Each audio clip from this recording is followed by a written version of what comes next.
Space programme എപ്പോഴും ഒരു ആശങ്ക നിറഞ്ഞത് തന്നെയാണ്. നമ്മൾ വളരെ ഭംഗിയായിട്ടുള്ള ലോഞ്ചുകളും അവിടെ നിന്നുള്ള തിരിച്ചുവരവൊക്കെ ആഘോഷിക്കാറുണ്ടെങ്കിലും അതിന്റെ വൾണറബിലിറ്റി തീർച്ചയായിട്ടും ആ ക്രൂ മെമ്പേഴ്സിനുണ്ട്.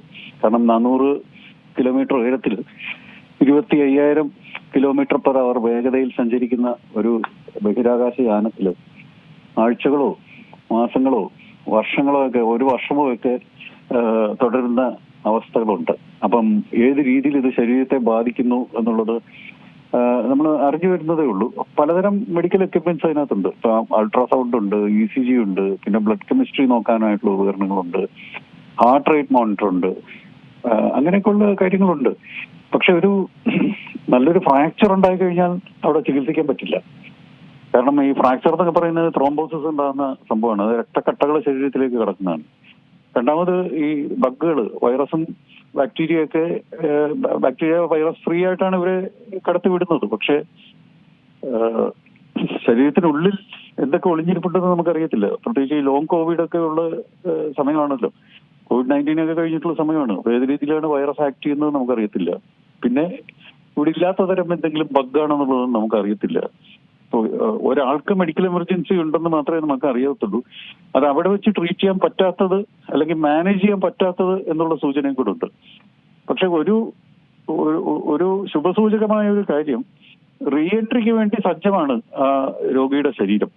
കാരണം അറ്റ്മോസ്ഫിയറിക് റീഎൻട്രി എന്ന് പറയുന്നത്, അതായത് ബഹിരാകാശത്ത് നിന്നും തിരികെ ഭൂമിയിലേക്ക് ഇറങ്ങുന്ന ഒരു കാര്യം എന്ന് പറയുന്നത് ഏറ്റവും പ്രയാസം നിറഞ്ഞതാണ്. അത് ശരീരത്തിന് ഉണ്ടാക്കുന്ന ഇമ്പാക്ട് വളരെ വലുതാണ്. കാരണം മൈക്രോ ഗ്രാവിറ്റിയിൽ നിന്നും പെട്ടെന്ന് അതിശക്തമായ ഗ്രാവിറ്റിയിലേക്ക് വരികയാണ്. സാധാരണ നമ്മൾ അനുഭവിക്കുന്ന ഗ്രാവിറ്റി അല്ല ഇത്.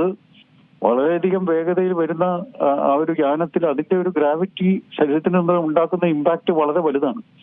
ശരീരത്തിന്റെ പ്രവർത്തനം പരിപൂർണമായിട്ടും താറുമാറാകുന്ന അവസ്ഥയാണ് ഈ ഒരു ലോഞ്ചും അതുപോലെ തന്നെ റീഎൻട്രിയും. അപ്പൊ റീഎൻട്രിക്ക് വേണ്ടി സജ്ജമാണ് ആ ശരീരം. അത് ഒരു തൽക്കാലം നമുക്കൊരു ആശ്വാസം നൽകുന്നുണ്ട്.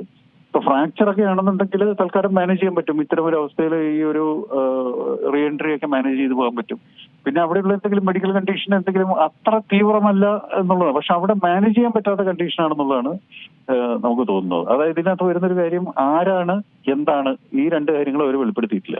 ആരാണെന്ന് പറയണ്ട അവര്, പോട്ടെ, അതൊരു പ്രൈവസിയുടെ കാര്യമാണ്. അസ്ട്രോനോട്ടിന്റെ പ്രൈവസി അവർ മാനിക്കണം. പക്ഷെ എന്താണ് ഉണ്ടായത്, എങ്ങനെയാണ് ഉണ്ടായത് എന്ന് നാസ വെളിവാക്കേണ്ട അത്യാവശ്യമാണ്. കാരണം അതവരിപ്പോ പറയുന്നില്ല. അതിപ്പം ഇപ്പൊ ഉടനെ തന്നെ പരിശോധിച്ചിട്ട് അതിന്റെ വിവരങ്ങൾ വരുമായിരിക്കും, നമുക്ക് അറിയാൻ സാധിക്കുമായിരിക്കും. കുറച്ച് നാളുകൾക്കുള്ളിൽ തന്നെ, അല്ലെങ്കിൽ കുറച്ച് മണിക്കൂറുകൾക്കുള്ളിൽ തന്നെ എന്താണ് സംഭവിച്ചതെന്ന് നമുക്ക് അറിയാൻ സാധിക്കും. ഇത് വിരൽ ചൂണ്ടുന്ന ഒരു കാര്യമുണ്ട്. ഇപ്പോ സ്പേസിലുള്ള ആളുകൾ 3 പേരോടെ ഉണ്ട്. ഇനിയിപ്പം ചൈനയുടെ സ്പേസ് സ്റ്റേഷനിലുള്ള ആളുകളുണ്ട്. പിന്നെ ഇനിയിപ്പോ മൂൺ മിഷൻ പോകാൻ പോകുന്ന ആർടെമിസ്, അതിനുശേഷം നമ്മുടെ ഗഗൻയാൻ വരുന്നു, റഷ്യയുടെ സ്പേസ് ക്രാഫ്റ്റുകളുണ്ട്. അപ്പം ഭാരതീയ അന്തരീക്ഷ സ്റ്റേഷൻ ഉണ്ടാകാൻ പോകുന്നു. അപ്പൊ ഇത്തരത്തിലുള്ള കാര്യങ്ങൾ നമ്മൾ മുൻകൂട്ടി കാണുന്നുണ്ട്. ഈ ഒരു ദൗത്യത്തിന്റെ ഈ ഇവാക്വേഷനിൽ നിന്ന് കിട്ടുന്ന വിവരങ്ങൾ വെച്ചുകൊണ്ട് ഈ എല്ലാ ദൗത്യങ്ങളും മുൻകരുതലുകൾ സ്വീകരിക്കേണ്ടത് വളരെ അത്യന്താപേക്ഷിതമാണ്. ഒരു സംശയം ഞാൻ ചോദിക്കുകയാണ്. കാരണം സാധാരണഗതിയിൽ 6 മാസത്തിലധികമാണല്ലോ നാസയുടെ ഒരു പ്രക്രിയ, അല്ലെങ്കിൽ ആ ഒരു ദൗത്യം നീളുന്നത്. അപ്പോൾ ഈ ഒരു ദൗത്യം എന്ന് പറയുന്നത് ഓഗസ്റ്റിൽ പോയി ഫെബ്രുവരിയിൽ വരാനായിരുന്നു. പക്ഷെ അതിനിടയിൽ ദൗത്യം പൂർത്തീകരിക്കാതെ മടങ്ങുകയാണ്. അടുത്ത ഷെഡ്യൂളിലുള്ള ആളുകൾ, അതായത് ക്രൂ 12, അത് സജ്ജമായിക്കൊണ്ടിരിക്കുകയാണ്. അതിനിടയിലാണ് ഈ ഒരു മടങ്ങി വരവ്. അതിന് എത്രത്തോളം ഈ ദൗത്യവുമായി ബന്ധപ്പെട്ട് അതിനെങ്ങനെയാണ് ബാധിക്കുന്നത്? സ്പേസ് സ്റ്റേഷൻ തന്നെ ഡീകമ്മീഷൻ ചെയ്യാനായിട്ട് അടുത്ത കുറച്ച് വർഷങ്ങൾക്കുള്ളിൽ അത് ഡീകമ്മീഷൻ ചെയ്യാനായിട്ട് പോവാണ്. ഇപ്പൊ അവിടെ സ്കെൽറ്റൻ ക്രൂ മാത്രമേ ഉള്ളൂ, 2-3 പേര് മാത്രമേ ഉള്ളൂ അവിടെ. തൽക്കാലം അവിടുത്തെ പ്രവർത്തനങ്ങൾ നിയന്ത്രിച്ച് കൊണ്ടുപോകാനായിട്ട് 3 പേര് മാത്രമേ ഉള്ളൂ. ഭാവിയിലെ ദൗത്യങ്ങൾ തീർച്ചയായിട്ടും ഇതിന് ഉറപ്പുവരുത്തേണ്ടി വരും. ഇപ്പൊ ബഗിന്റെ ഇൻഫെക്ഷൻ ആകാൻ ചിലപ്പോൾ അല്ലെന്നുണ്ടെങ്കിൽ ഇന്റേണൽ ഇൻഫെക്ഷനോ എന്താണെന്ന് നമുക്ക് വ്യക്തമായിട്ട് അറിയത്തില്ല. അല്ലെങ്കിൽ മറ്റെന്തെങ്കിലും സൂപ്പർ ബഗോ എന്താണെന്നുള്ളത് വ്യക്തമാകുന്നില്ല. മറ്റൊരു കാര്യമുള്ളത് ഈ റേഡിയേഷന്റെ ഇഷ്യൂ ആണ്. കാരണം ഈ കഴിഞ്ഞ ഒരു 2 ആഴ്ച മുമ്പ് വളരെ ശക്തമായ റേഡിയേഷൻ ഉണ്ടായിരുന്നു, സോളാർ റേഡിയേഷൻ. സൂര്യനിൽ നിന്നുള്ള കിരണങ്ങൾ വളരെ അതിശക്തമായിട്ട് ഭൂമിയിലേക്ക് പതിച്ചിരുന്നു. അപ്പോൾ അത് നമുക്ക് അധികം ഇമ്പാക്ട്, നമുക്കൊരു ചൂട് മാത്രമാണ് അനുഭവപ്പെട്ടത്. കാരണം ഈ അന്തരീക്ഷത്തിന്റെ കവചം ഉള്ളതുകൊണ്ട് നമുക്ക് ചൂടേറി നിൽക്കുകയായിരുന്നു അന്തരീക്ഷം, ഭൂമിയിൽ. നമുക്കെല്ലാം അനുഭവിച്ചാൽ കേരളത്തിൽ നല്ല ചൂടുണ്ടായിരുന്നു ആ ദിവസങ്ങളിൽ. അപ്പോ ഈ റേഡിയേഷൻ ഇന്റർനാഷണൽ സ്പേസ് സ്റ്റേഷനെ കൂടുതലായിട്ട് ബാധിക്കുന്നുണ്ട്, ഉപഗ്രഹങ്ങളെ ബാധിക്കുന്നുണ്ട്. ഉപഗ്രഹങ്ങൾ ബ്ലാക്ക് ഔട്ട്, ഉപഗ്രഹങ്ങൾ പെട്ടെന്ന് നിശ്ചലമാകുന്ന അവസ്ഥകളുണ്ട്. അത് ഈ സ്പേസ് സ്റ്റേഷനെയും ബാധിക്കുന്നുണ്ട്. പിന്നെ അത് മാത്രമല്ല എക്സ്ട്രാ വെഹിക്കുലർ ആക്ടിവിറ്റി, അതായത് ബഹിരാകാശ നടത്ത റിപ്പയറിനും മറ്റ് പരീക്ഷണങ്ങൾക്കും ഒക്കെ ആയിട്ട് പുതിയ ഉപകരണങ്ങളൊക്കെ ഘടിപ്പിക്കാനും ഒക്കെ ആയിട്ട് വെഹിക്കിളിന് പുറത്തിറങ്ങിയിട്ട് ആളുകൾ ബഹിരാകാശ യാത്ര നടത്താറുണ്ട്. അതായത് സുനിത വില്യംസ് ഒക്കെ നടത്തിയല്ലോ, ദീർഘമായ ബഹിരാകാശം നടത്തിയിട്ടുണ്ട്, ബഹിരാകാശ നടത്തം നടത്തിയിട്ടുണ്ട്. അപ്പോൾ അത്തരത്തിലുള്ള കാര്യങ്ങൾ റേഡിയേഷൻ അവർ വൾണറബിൾ ആണ്, റേഡിയേഷൻ അവർക്ക് ഉണ്ടാകും. അത് അറിഞ്ഞുകൊണ്ട് തന്നെയാണ് ഈ ആസ്ട്രോനോട്ടിന്റെ തൊഴിൽ അവർ സ്വീകരിക്കുന്നത്. കാരണം ആസ്ട്രോനോട്ട് എന്ന് പറയുന്നത് റേഡിയേഷന് വശംവദരാണ്.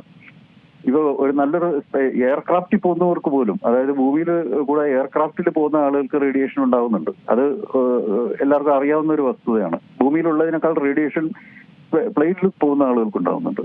അപ്പൊ 400 കിലോമീറ്റർ ഉയരത്തിൽ അന്തരീക്ഷത്തിന്റെ കവചമില്ലാതെ എന്തുമാത്രം റേഡിയേഷനാണ് ഉണ്ടാകുക എന്നുള്ളത് മനസ്സിലാക്കേണ്ടിയിരിക്കുകയാണ്, പ്രത്യേകിച്ച് എക്സ്ട്രാ വെഹിക്കുലർ ആക്ടിവിറ്റി നടത്തുന്നവർക്ക്. അപ്പൊ അങ്ങനെ ഒരു ഇഷ്യൂ ഇതിനകത്തുണ്ട്. റേഡിയേഷന്റെ ഇഷ്യൂ ആ സമയത്ത് എന്തെങ്കിലും ഉണ്ടായിട്ടുണ്ടോ, അത് മൂലം മറ്റെന്തെങ്കിലും ഇഷ്യൂ ഉണ്ടായിട്ടോ, ആന്തരികമായിട്ടുള്ള ഇപ്പൊ ത്രോംബോസിസ് ഉണ്ടായിട്ടുണ്ടോ എന്നുള്ളത്. അത് ഫ്രാക്ചർ ഉണ്ടായിട്ടുണ്ടെങ്കിൽ ത്രോംബോസിസ് എന്ന് പറയുമ്പോൾ രക്തക്കട്ടകൾ ഫോം ചെയ്തിട്ട് രക്തക്കുഴലിലൂടെ ഇങ്ങനെ നടക്കുന്ന ഒരു സംഭവമാണ് ഈ ത്രോംബോസിസ്. അത് എവിടെങ്കിലും ചെന്ന് ഉടക്കി നിന്നിട്ട് പ്രശ്നങ്ങൾ ഉണ്ടാകാം, അവയവങ്ങൾ തകരാറിലാകാം, അല്ലെങ്കിൽ ജീവൻ തന്നെ അപകടത്തിലാകാനുള്ള സാധ്യതകളുണ്ട്.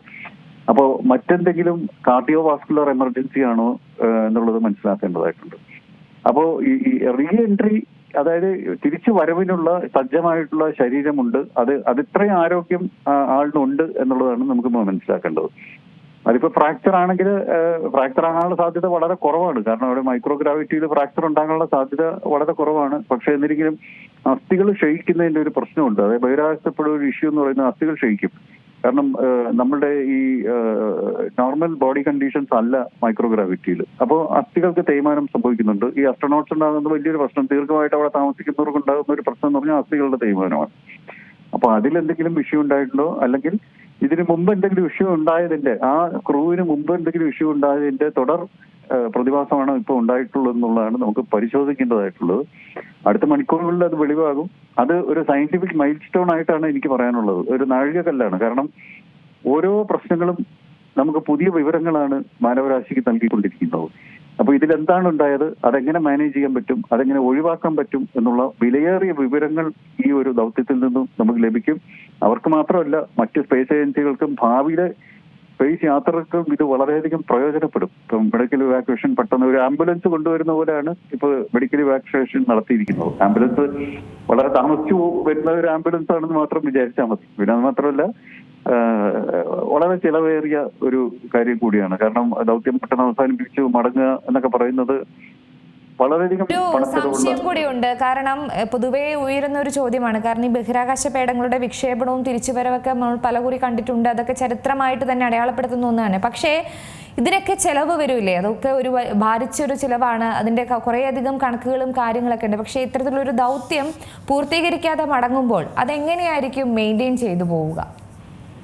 ഇപ്പോ അവിടെ ഒരു 3 പേരുണ്ട്, ഒരു സ്കെൽറ്റൻ സ്റ്റാഫ് അവിടെ ഉണ്ട്. ഇപ്പൊ അടുത്ത ദൗത്യം കുറച്ച് നാൾക്കുള്ളിൽ പോവുമായിരിക്കും. അപ്പം ഒരു ബഗിന്റെ ഇൻഫെക്ഷൻ ആണെങ്കിൽ ഒരു പേഴ്സണലായിട്ട് ഉണ്ടാകുന്ന ഇന്റേണൽ ഇൻഫെക്ഷനോ വല്ലതും ആയിരിക്കാനാണ് സാധ്യത എന്നാണ് എനിക്കിപ്പോ ഈ അവസരത്തിൽ തോന്നുന്നത്. അപ്പൊ അവിടുത്തെ ഒരു സൂപ്പർ ബഗോ അല്ലെന്നുണ്ടെങ്കിൽ അങ്ങനെ ഒരു ഇൻഫെക്ഷനുള്ള സാധ്യത എന്താണെന്ന് അവര് പറയും. പക്ഷെ അങ്ങനെ ഉണ്ടെന്ന് തോന്നുന്നില്ല. കാരണം അവിടെ അല്ലെങ്കിൽ 3 പേര് വൾണറബിൾ ആണല്ലോ. പക്ഷെ അവര് വേറെ മോഡ്യൂളുകളിൽ ആണ്, പല മോഡ്യൂളുകൾ ഉണ്ട് ഇതിന്. അപ്പൊ ആ മോഡ്യൂളിൽ ഇത് സുരക്ഷിതമാണ്, അത് സെപ്പറേറ്റ് ചെയ്യാനും പറ്റും, അത് വേർപെടുത്താനും പറ്റുന്ന തരത്തിലുള്ള ഘടകങ്ങളാണ് അതൊക്കെ. അപ്പൊ അങ്ങനെ ഒരു ബഗിന്റെ ഇൻഫെക്ഷൻ ഉണ്ടാണെങ്കിൽ ആ മോഡ്യൂൾ മാത്രം വേർപെടുത്തിയാൽ മതിയാകും. പക്ഷെ ഇത് എത്രത്തോളം അവിടെ എങ്ങനെയാണ് ഇത് ഉണ്ടായിട്ടുള്ളത് എന്നുള്ളത് നമുക്ക് കണ്ടെത്തിയിരിക്കുകയാണ്. എന്നാൽ മാത്രമേ അതിനെക്കുറിച്ചുള്ള വ്യാഖ്യാനങ്ങൾ നമുക്ക് നടത്താൻ പറ്റുകയുള്ളൂ. നമുക്ക് ഒരു വിവരവും തൽക്കാലം ഇല്ല എന്നുള്ളതാണ്. ഒരു റീഎൻട്രി വന്നു, ഒരു ക്രൂ മെമ്പറിന് അസുഖമുണ്ട്, അത് എന്നുള്ളത് മാത്രമാണ് നമുക്ക് പറയാനുള്ളത്. എന്ത് അസുഖം എങ്ങനെ ഉണ്ടായി എന്നുള്ളതിനെ കുറിച്ച് അദ്ദേഹത്തിന്റെ കണ്ടീഷൻ എന്താണെന്ന് പോലും നമുക്ക് അറിയത്തില്ല. അതിപ്പോ അവരെ ജോൺസൺ സയൻസ് സെന്ററിലേക്ക് കൊണ്ടുപോകും. അവിടെ മെഡിക്കൽ ടീമുണ്ട്. ഇപ്പൊ തന്നെ മെഡിക്കൽ ടീം അറ്റൻഡ് ചെയ്യുന്നുണ്ടാകും. പിന്നെ ഭൂമിയിലെ അവസ്ഥകളൊക്കെ ഒരു എന്താണ് പറയാ, അക്ലിമറ്റൈസ് ചെയ്യാനായിട്ടുള്ള കാര്യങ്ങൾ അവർ ചെയ്യുന്നുണ്ട്. ഇപ്പോ ചിലരൊക്കെ പെട്ടെന്ന് റിക്കവർ ചെയ്യും, ചിലർ ദിവസങ്ങൾ എടുക്കും, അല്ലെങ്കിൽ ചിലപ്പോൾ ആഴ്ചകൾ എടുക്കും ഭൂമിയുടെ പഴയ കണ്ടീഷനിലേക്ക് തിരിച്ചു വരാനായിട്ട്. ഒന്നാമത്തെ പ്രശ്നം നടക്കാൻ പറ്റത്തില്ല ആദ്യം. കാരണം ഗ്രാവിറ്റി ഇല്ലാത്ത അവസ്ഥയിൽ നിന്നും ഗ്രാവിറ്റി ഉള്ള അവസ്ഥയിലേക്ക് വരുമ്പോൾ നടക്കാൻ പറ്റത്തില്ല. കാരണം ശരീരം താറുമാറായിരിക്കുകയാണ്, ഇമ്മ്യൂണിറ്റി താറുമാറാണ് മുകളിലേക്ക് ഇതുപോലുള്ള ദൗത്യങ്ങൾക്ക് പോകുമ്പോൾ. ഹോർമോൺ ഇംബാലൻസ് തുടർച്ചയായിട്ടുണ്ടാവും, ബ്ലഡ് പ്രഷറിന്റെ വേരിയേഷൻസ് ഉണ്ടാവും. ശരീരത്തിലെ എല്ലാ അവയവങ്ങളെയും ബ്രെയിനിനെ ഉൾപ്പെടെ ബാധിക്കുന്ന ഒന്ന് തന്നെയാണ് ഇത്തരത്തിലുള്ള യാത്രകൾ എന്ന് പറയുന്നത്. അപ്പോൾ വളരെ സാഹസികരായിട്ടുള്ള ഇവരുടെ ശരീരവും വളരെ ശക്തമായി തന്നെയാണ്. അത് ഉറപ്പുവരുത്താനുള്ള ട്രെയിനിങ് ഒക്കെ കഴിഞ്ഞിട്ടാണ് ഇവർ പോകുന്നത്. സുനിത വില്യംസ് ഒക്കെ അവിടെ ജസ്റ്റ് വീട്ടിൽ കഴിയുന്ന പോലെയാണ് സ്പേസ് സ്റ്റേഷനിൽ കഴിഞ്ഞുകൊണ്ടിരിക്കുന്നത്. അതായത് എത്ര മാസങ്ങളാണ് അവർ അവിടെ ഒരു അകപ്പെട്ടു പോയത്. അപ്പോൾ അത്തരത്തിലുള്ള കാര്യങ്ങളുണ്ട്. ഇതൊരു റിസ്ക് നിറഞ്ഞ ഒരു ഏർപ്പാടാണ് ഈ സ്പേസ് എക്സ്പ്ലോറേഷൻ എന്ന് പറയുന്നത്. ഈ മാൻഡ് മിഷൻസ് എന്ന് പറയുന്നത് എപ്പോഴും റിസ്ക് നിറഞ്ഞ ഒരു കാര്യം തന്നെയാണ്. കാരണം ഗുരുത്വാകർഷണമാണ് ഇതിനകത്ത് ഏറ്റവും വലിയ പ്രശ്നം. ഭൂമിയുടെ ഗുരുത്വാകർഷണവും അന്തരീക്ഷവും. അന്തരീക്ഷത്തിൽ വിട്ട് മുകളിലേക്ക് പോവുക, തിരിച്ച് അന്തരീക്ഷത്തിലേക്ക് ഇറങ്ങുക എന്നൊക്കെ പറയുന്നത് വലിയ ദുർഘടം പിടിച്ച കാര്യങ്ങളാണ്. സാധാരണ മനുഷ്യർക്ക് സാധിക്കത്തില്ല. അത് വളരെ ശക്തമായ ശരീരവും മനസ്സും ഒക്കെ ഉള്ളവർക്ക് മാത്രമേ അത്തരത്തിലുള്ള മിഷൻസിന് വേണ്ടി ഇറങ്ങിത്തിരിക്കാൻ പറ്റുകയുള്ളൂ. അതൊരു തൊഴിലായിട്ട് സ്വീകരിക്കാൻ പറ്റുകയുള്ളൂ.